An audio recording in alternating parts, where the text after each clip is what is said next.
தீபன், நீங்க இணைப்பில் தான் இருக்கீங்க. வரவிருக்கும் நாடாளுமன்ற தேர்தலுக்கான அம்மா மக்கள் முன்னேற்றக் கழகத்தின் வேட்பாளர் பட்டியல் வெளியிடப்பட்டிருக்கிறது. இது குறித்து கூடுதல் தகவல்கள் தாங்க தீபன்.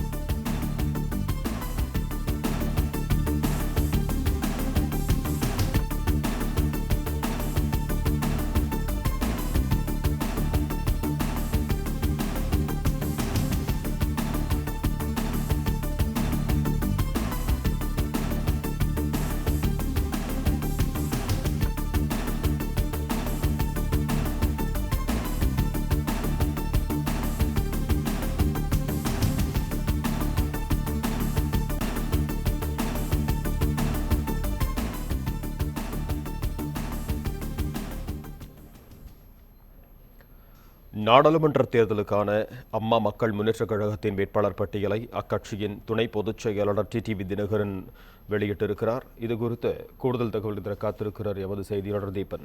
வணக்கம் தீபன், நீங்க தொடரலாம்.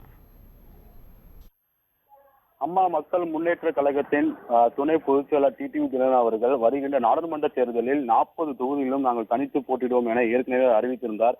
அதைத் தொடர்ந்து அந்த கட்சியுடைய முக்கிய நிர்வாகிகளும் 40 தொகுதியிலும் போட்டியிடுவதற்கான வேட்பாளர்களை நாங்கள் தேர்வு செய்துவிட்டோம், விரைவில் நாங்கள் அறிவிப்போம், அதற்கான களப்பணிகளை கழகத்தின் பொதுச் செயலாளர் டிடிவி தினகரன் அவர்கள் மேற்கொண்டு வருகிறார் என தெரிவித்திருந்தார்.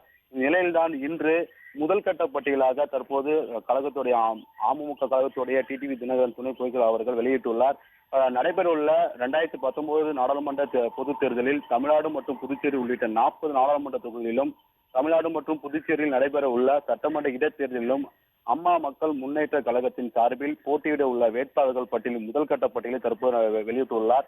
அதன் பின்வருமாறு என்னவென்றால், திருவள்ளூர் தனி தொகுதியில் அமமுக வேட்பாளரான பொன் ராஜ் அவர்கள் போட்டியிடுகிறார். தென் சென்னையில் இசக்கி சுப்பையா போட்டியிடுகிறார். ஸ்ரீபெரும்புத்தூரில் தாம்பரம் நாராயணா அவர்கள் போட்டியிடுகிறார். அதே போன்று காஞ்சிபுரம் தனி தொகுதியில் முனுசாமியும், விழுப்புரம் தனி தொகுதியில் கணபதி, சேலத்தில் வீரபாண்டி திரு எஸ்.கே. செல்வம் அவர்கள் போட்டியிடுகிறார். அதே போன்று நாமக்கல்லில் சாமிநாதன், ஈரோடில் செந்தில்குமார், திருப்பூர் செல்வம், நீலகிரி தனியில் ராமசாமி மற்றும் கோயம்புத்தூரில் அப்பாதுரை, பொள்ளாச்சியில் முத்துக்குமார் அவர்கள் போட்டியிடுகிறார். அதே போன்று கரூரில் தங்கவேல், திருச்சியில் தொண்டைமான் அவர்கள் போட்டியிடுகிறார். பெரம்பூரில் ராஜசேகரன் மற்றும் சிதம்பரம் தனியில் இளவரசன், மயிலாடுதுறையில் செந்தமிழன் மற்றும் நாகப்பட்டினம் தனி தொகுதியில் செங்கோடி அவர்கள் போட்டியிடுகிறார். அதே போன்று தஞ்சாவூரில் பேராசிரியர் திரு கே முருகேசன் அவர்கள் போட்டியிடுகிறார். சிவகங்கையில் பாண்டி அவர்கள் போட்டியிடுகிறார். அதே போன்று மதுரையில் தொகுதியில் போட்டியிடுள்ள அமமுக கழக வேட்பாளராக அண்ணாதுரை அவர்கள் போட்டியிடுகிறார். அதே போன்று ராமநாதபுரத்தில் ஆனந்த், தென்காசி தனியில் பொன்னுத்தாய் அவர்கள் போட்டியிடுகிறார்கள்.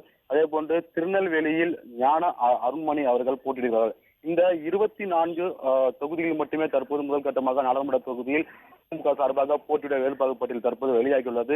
இதைத் தொடர்ந்து நாளை அல்லது நாளை மறுநாள் மீதமுள்ள தொகுதிகளுக்கு நாடாளுமன்ற தேர்தலில் அமமுக சார்பாக எந்தெந்த தொகுதியில் யார் யார் போட்டியிடார் என்பது குறித்து அதிகாரப்பூர்வமாக அறிவிக்கப்படும் என அக்கழகத்தின் துணை டிடிவி தினகரன் அவர்கள் தெரிவித்துள்ளார். அதே போன்று தமிழகத்தில் நாடாளுமன்ற தேர்தலுடைய 18 சட்டமன்ற இடைத்தேர்தல் நடைபெறும் என்ற நிலையில் முதல் கட்ட பட்டியலாக அமமுக சார்பாக 9 சட்டமன்ற இடைத்தேர்தல் தொகுதிக்கான வேட்பாளர்கள் பட்டியல் தற்போது வெளியிடப்பட்டுள்ளது. அது பின்வருமாறு: பூந்தமல்லியில் அமமுக சார்பாக ஏழுமலை அவர்கள் போட்டியிடுகிறார். அதே போன்று பெரம்பூரில் வெற்றிவேல் அவர்கள் போட்டியிடுகிறார். மேலும் திருப்போரூரில் கோதண்டபாணி, குடியாத்தத்தில் ஜெயந்தி பத்மநாபன் அவர்கள் போட்டியிடுகிறார்கள். அதே போல ஆம்பூரில் பாலசுப்ரமணியன், அரூர் தனி தொகுதியில் முருகன் அவர்கள் போட்டியிடுகிறார். அதே போல மானாமதுரையில் மாரியப்பன் கென்னடி அவர்கள் போட்டியிடுகிறார்கள். சாத்தூரில் எதிர்கோட்டை திரு எஸ்.ஜி. சுப்பிரமணியம் அவர்கள் போட்டியிடுகிறார்கள். பரமக்குடி தனி தொகுதியில் முத்தையா அவர்கள் போட்டியிடுகிறார்கள். இந்த முதல் கட்ட பட்டியல் தற்போது அமமுக சார்பாக கழகத்தின் துணை பொதுச் செயலாளர் டிடிவி தினகரன் அவர்கள் வெளியிட்டுள்ளார். தொடர்ந்து ஏற்கனவே கட்சி சார்பாக முக்கிய நிர்வாகிகள் தெரிவித்தது என்னவென்றால், வருகின்ற நாடாளுமன்றத்துடைய 40க்கும் நாங்கள் வெற்றி பெறுவோம். அதே போன்று நடைபெறவுள்ள 18 சட்டமன்ற இடைத்தேர்தலிலும் அமமுக மகத்தான வெற்றி பெறும், அதற்கான கழக பணிகளை அமமுக சார்பாக உள்ள அனைத்து மாவட்ட நிர்வாகிகள் மேற்கொண்டு வருகிறார்கள். கழகத்தின் துணை பொதுச் செயலாளர் டிடிவி தினகரன் அவர்களும் தொடர்ந்து ஒவ்வொரு மாவட்டமாக சென்று மக்களை சந்தித்து அவர்கள் குறையை கேட்டறிந்து நாங்கள் தொடர்ந்து களப்பணி ஆற்றி வருகிறோம். நிச்சயமாக நாங்கள் வெற்றி பெறுவோம் என அவர்கள் தெரிவிக்கப்படுகிறது. மீதமுள்ள சட்டமன்ற இடைத்தேர்தல் தொகுதிக்கும் நாடாளுமன்ற தேர்தல் வரும் தொகுதிகளுக்கும் விரைவில் வேட்பாளர் பட்டியல் நாங்கள் வெளியிடுவோம் என கழகத்தின் துணை பொதுச் செயலாளர் டிடிவி தினகரன் அவர்கள் தெரிவித்துள்ளார். நன்றி தீபன், உங்கள் தகவல்களுக்கு.